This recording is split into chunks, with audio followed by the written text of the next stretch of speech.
how to change hurtful people into blessings. Hey, Lisa, how are you doing today? Hey, John. I'm good. Thanks for asking. What about you? I'm doing well too. You know, I've been thinking about something lately, and I wanted to get your perspective on it. Sure, I'm all ears. What's on your mind? Well, it's about dealing with hurtful people. Those individuals who always seem to bring negativity into our lives. I was wondering if there's a way we can change them into blessings instead. Ah, that's an interesting topic. Dealing with hurtful people can be challenging, but I believe there might be a way to transform their behavior into something positive. Let's brainstorm together. Great. So, the first step is probably understanding why they behave the way they do. Maybe they've had difficult experiences in their lives that have shaped their negativity. Absolutely. Empathy is key here. If we can try to understand their pain, it might help us approach them with compassion rather than anger or frustration. That's true. And once we empathize, we can gently communicate our feelings to them. Let them know how their hurtful behavior affects us and others around them. Yes, open and honest communication is essential. We need to express ourselves without attacking or blaming them. It's important to use I statements to avoid sounding accusatory. Right. Instead of saying, "You always hurt people with your words," we can say something like, "I feel upset when hurtful comments are made." This way, we focus on our emotions rather than pointing fingers. Exactly. And in addition to communication, setting clear boundaries is crucial. We need to establish what behavior we won't tolerate and let them know the consequences if they continue with their hurtful actions. Absolutely. Boundaries help protect our well-being and show them that their behavior has consequences.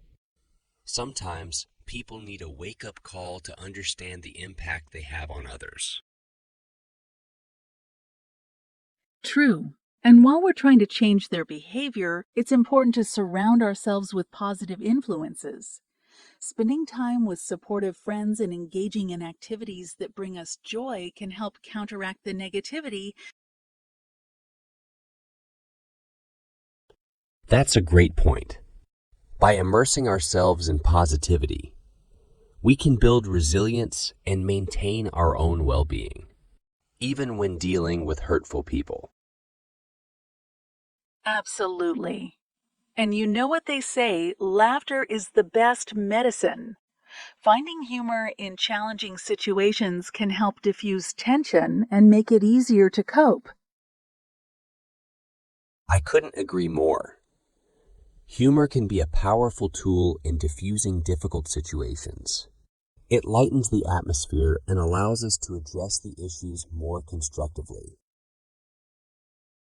So, John, how about we put our discussion to the test?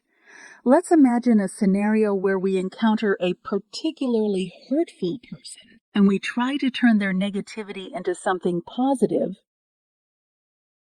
Sure, that sounds like a fun exercise.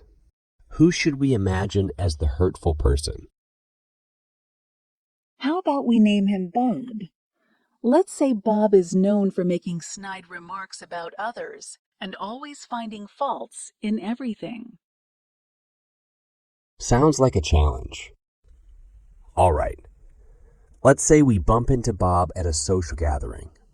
He starts criticizing the event and making derogatory comments about people around him. How should we handle it? Well, instead of getting defensive or engaging in an argument, let's try something unexpected. How about we use humor to diffuse the tension? I like that approach. So when Bob makes a negative comment about the event, we could respond with a playful remark like, "Well, Bob, at least they have free snacks." That's a win in my book. Haha, perfect. We'll catch him off guard and maybe even make him chuckle. Humor can be disarming, and it might give him a moment to reflect on his behavior. And who knows, if we keep injecting humor into our interactions with Bob, he might eventually realize that he doesn't need to be so negative all the time. Exactly. By consistently responding to his negativity with positivity and humor, we can challenge his perspective and potentially influence a change in his behavior. And even if we don't completely change Bob into a blessing, at least we've managed to maintain our own positivity and not let his hurtful comments bring us down. That's a valuable point, John. Sometimes changing hurtful people into blessings means focusing on our own growth and resilience, regardless of how they choose to behave. Absolutely, Lisa. Our own well-being should always remain a priority. And who knows, our positive approach might inspire others around us to do the same. That's a wonderful thought, John. By leading by example and showing kindness, even in the face of negativity, we have the power to create a ripple effect of change. Well said, Lisa. Dealing with hurtful people can be a challenge, but by approaching them with empathy, setting boundaries, maintaining a positive mindset, and injecting humor, we can turn their negativity into a blessing, not just for ourselves, but for others too. I couldn't agree more, John. It's all about choosing our responses wisely and focusing on personal growth. Changing hurtful people into blessings might not always be easy, but it's worth striving for. Definitely, Lisa. And hey, thanks for this insightful and fun conversation. It's been a pleasure brainstorming ideas with you. The pleasure is all mine, John. I always enjoy discussing meaningful topics with you. Let's continue to find ways to make the world a better place, one conversation at a time. Absolutely, Lisa. Together, we can make a difference. Signs that it's time for a career change. Hey, Sarah, how's your day going? Hey, John. It's been quite a day, to be honest. I've been thinking about something lately. Oh, really? What's been on your mind? Well, signs that it's time for a career change. You know, when you start noticing certain things and it dawns on you that maybe it's time to switch things up. Uh, I see what you mean. So, what are some of those signs? Well, for starters, when you wake up in the morning and the sound of your alarm clock makes you want to throw it out the window, that's a pretty clear sign. Haha, I can relate to that.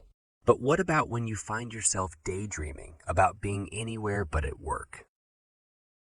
Exactly. When you catch yourself daydreaming about lounging on a beach instead of dealing with spreadsheets, it might be a sign that you're not fulfilled in your current career. Yeah, I can imagine.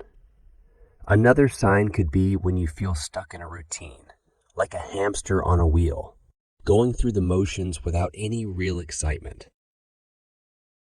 Oh, absolutely. When every day feels like Groundhog Day and you crave something new and challenging, it's probably time for a change. And what about when you start to dread Mondays more than ever? That feeling of heaviness and dread as the weekend comes to an end.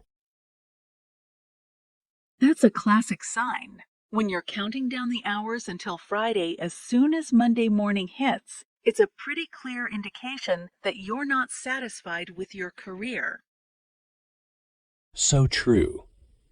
And you know, when you start envying your friends who are passionate about their jobs and genuinely excited to go to work every day, it can make you question your own career choice. Absolutely. It's like the grass is greener on the other side, and you start wondering if you made the right decision. That envy can be a powerful sign that something needs to change.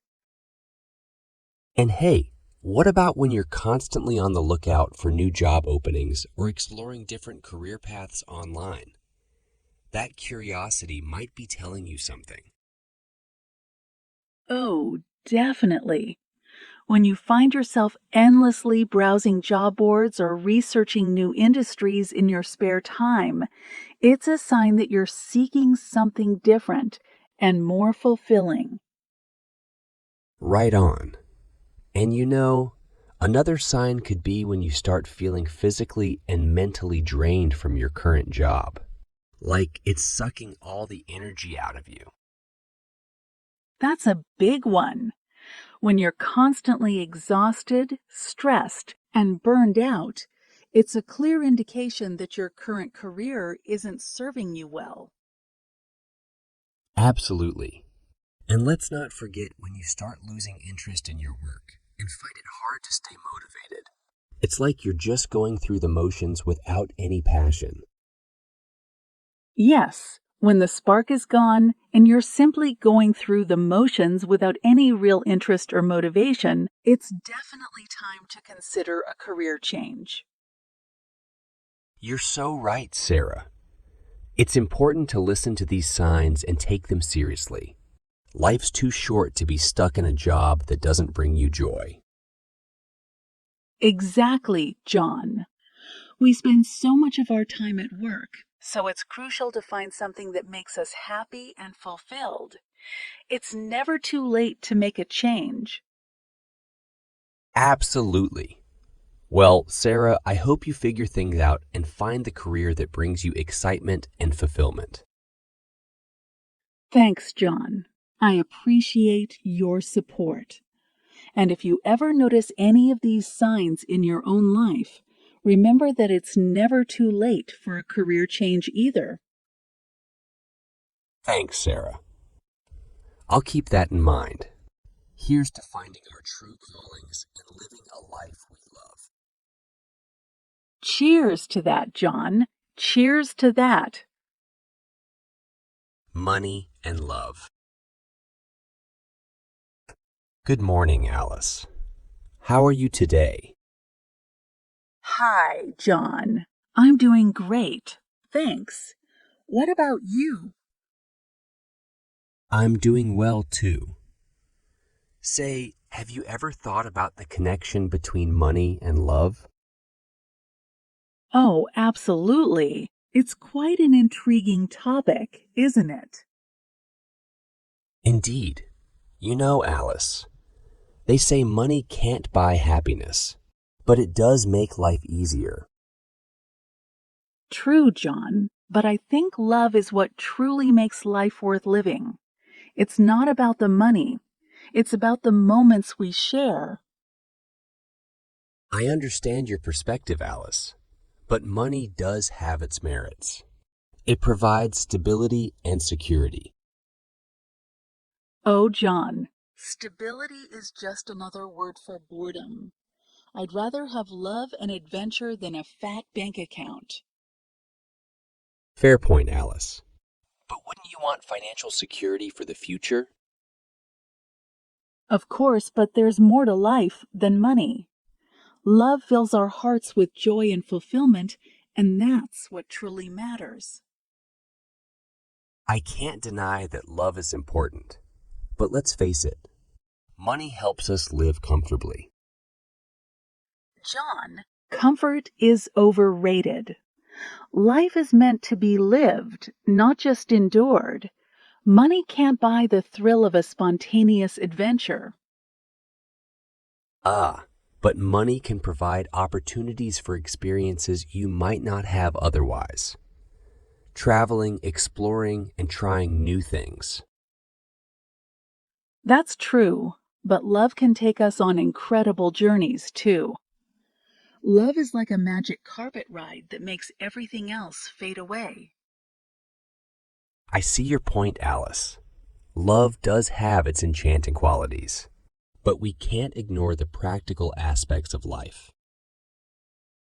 Practicality can be boring, John. Love adds spice and excitement to our days. It's like a fireworks show lighting up our souls. I suppose you're right, Alice. Love can ignite our passions and bring us closer to others, creating a deeper connection. Absolutely. And connections are what make life meaningful. Money might buy fancy toys, but love buys us lifelong relationships. Well said, Alice. Love does foster bonds that money can't replicate. It's like a symphony that plays the sweetest melodies. And those melodies stay with us forever, John. They bring warmth to our hearts and make us feel truly alive. You know, Alice, you've given me a lot to think about. Perhaps love and money aren't mutually exclusive after all. I'm glad I could make you ponder, John. Love and money can coexist harmoniously if we find the right balance. I couldn't agree more, Alice. It's all about finding that equilibrium between financial stability and emotional fulfillment. Exactly, John. So let's appreciate the value of love while also understanding the role money plays in our lives. Well said, Alice. Love is the foundation, and money can be the supporting pillar that helps us build a beautiful life together. That's the spirit, John. With love in our hearts and a bit of financial sense, we can conquer anything life throws our way. Indeed, Alice. Together, we can create a love story that's both financially secure and emotionally rich.